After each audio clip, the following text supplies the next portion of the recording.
সে তো দোয়াও শিখি, সে তো ভালো কথা বলে। এসো শিখি আব্দুল বারীর সাথে। আপু আপু দেখো, আমি কত দ্রুত ঘুরে আসবো। হ্যাঁ, কিন্তু ধীরে চালাও, বেশি দ্রুত চালানো ঠিক না। হ্যাঁ আপু, তা তো আমি জানি। আব্বু সবসময় বলেন বাইক, গাড়ি, সাইকেল আর যে কোনো যানবাহন এমন ভাবে চালাও যাতে আমাদের আয়ত্তে থাকে। জানো, কিন্তু তাও তুমি জোরে চালাও। আমি আব্বুকে বলে দেব। ওহো আপু, আগে চালাতে তো দাও, তারপর না হয় বলো আমি ঠিক চালাই নাকি ভুল। তুমি তো সব সময় ধীরে চালাও। আমি আগে অনেক জোরে চালাতাম, কিন্তু যখন বুঝতে পেরেছি এটা ঠিক না, তখন থেকে আমি ধীরেই চালাই। আর জানো আপু, বেশি জোরে চালালে আমাদের বিপদ হোক বা না হোক অন্যদের সমস্যা হয়। হ্যাঁ, আমাদের ইচ্ছা করে কাউকে সমস্যায় ফেলা উচিত নয়, আর জেনে শুনে কাউকে তো কোনোভাবেই বিপদে ফেলা যাবে না। এ কথা তো আমি জানি। আমাদের যানবাহন এমন ভাবে চালাতে হবে যাতে অন্যের সুবিধা হয়, তার মানে সঠিকভাবে ও সতর্কভাবে চালাতে হবে। ঠিক আছে ঠিক আছে, তোমার তো সব জানা থাকে। এখন যাও, সাইকেল চালাও। এই তো আমি যাচ্ছি আমার সাইকেলের সাথে। এই দেখো আব্দুল বারী, আস্তে চালাও। আরে আরে, ঠিকভাবে। তুমি দেখে চালাও না আব্দুল বারী। সারফারাজ, তোমারই তো দোষ। তুমি ভুল পাশ দিয়ে সাইকেল চালাচ্ছিলে, আমি তো আস্তেই চালাচ্ছিলাম। সারফারাজ, তোমার এমন ভাবে সাইকেল চালানো উচিত হয়নি। রাস্তার সাইড দিয়ে ধীরে ও সতর্কভাবে চালানো উচিত ছিল। ব্যথা লেগেছে না? হ্যাঁ, কিন্তু আমি তো এভাবেই আমার সাইকেল চালাই, জোরে, অনেক জোরে। সারফারাজ, তোমার তো ব্যথা লাগেনি, কিন্তু তোমার এমন ভাবে চালানোর কারণে আমার ব্যথা লেগেছে। এই দেখো, আমার কাপড় ময়লা হয়ে গেছে। তো আমি কি করব?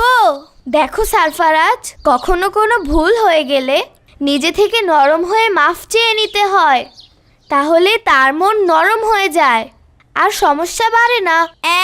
ঠিক আছে আব্দুল বারী, আমাকে মাফ করে দাও। ঠিক আছে, কিন্তু এটা আজ আমার সাথে কেন হলো? আমার ব্যথা লাগছে, আমার কাপড় ময়লা হয়ে গিয়েছে। আব্দুল বারী, এমন কথা বলতে হয় না। যা আল্লাহ তাআলার ইচ্ছে ছিল তা হয়েছে, এতে মন খারাপ করার কিছু নেই। দোয়া করতে হবে। আপু, একে তো আমি পড়ে গিয়েছি আর আমার ব্যথাও লেগেছে, তারপরেও তুমি আমাকে দোয়া করতে বলছো? হ্যাঁ আব্দুল বারী, আমাদের দোয়া করতে হবে, কারণ ভালো খারাপ, দুঃখ কষ্ট যাই হোক, মন খারাপ না করে আল্লাহর কাছে দোয়া করতে হয়। কিন্তু আপু, আল্লাহ আমাদের কেন ফেলে দেয়? দেখো সারফারাজ, আমাদের ভালো এবং খারাপ, আমাদের সুখ এবং দুঃখ দেয়। এই কারণে এসব বিষয় আমাদের শিক্ষা নিতে হবে আর সতর্ক থাকতে হবে, সামনে যেন এমন ভুল না হয়। তাহলে আল্লাহর কাছে কেন দোয়া করব? কারণ আল্লাহ যেন আমাদের সর্বদা সাহায্য করেন, আমাদের সমস্যা ও মুসিবতে সাহায্য করেন এবং তার হেফাজত করেন। আর দোয়া করার কারণে যে সমস্যা আসছে তার মাঝে আমরা যেন ধৈর্য ধারণ করতে পারি, আর আমরা যেন হাহুতাশ না করি। আচ্ছা আপু। হ্যাঁ আব্দুল বারী, আর আমরা আল্লাহ তাআলার শুকরিয়াও আদায় করব। আল্লাহ যা জানেন তা আমরা জানি না। তোমার ব্যথা লেগেছে, কিন্তু তোমার আরো বেশি ক্ষতি হতে পারত। দেখেছো, আল্লাহ আমাদের বাঁচিয়ে দিয়েছেন।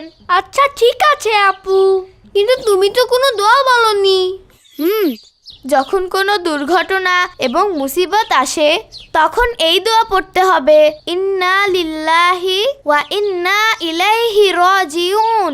আল্লাহুম্মা আজিরনি ফি মুসিবাতি ওয়াখলিফলি খায়রুম মিনহা। আচ্ছা আপু, আমাকে এই দোয়া মুখস্থ করিয়ে দাও। ঠিক আছে, আজ রাতে আমি তোমাকে শিখাবো। কিন্তু আপু, এই দোয়ায় আমরা আল্লাহর কাছে কি বলি? এই দোয়ায় আমরা বলি, ইন্না লিল্লাহি ওয়া ইন্না ইলাইহি রাজিউন। নিশ্চয়ই আমরা আল্লাহর জন্য এবং তার কাছেই চলে যেতে হবে। আল্লাহুম্মা আজিরনি ফি মুসিবাতি ওয়াখলুফলি খায়রুম মিনহা। হে আল্লাহ, আমাদের এই মুসিবত থেকে মুক্তি দাও এবং পরে ভালো ফলাফল দাও। আল্লাহ কি সমস্যা হওয়ার পরেও সাহায্য করে?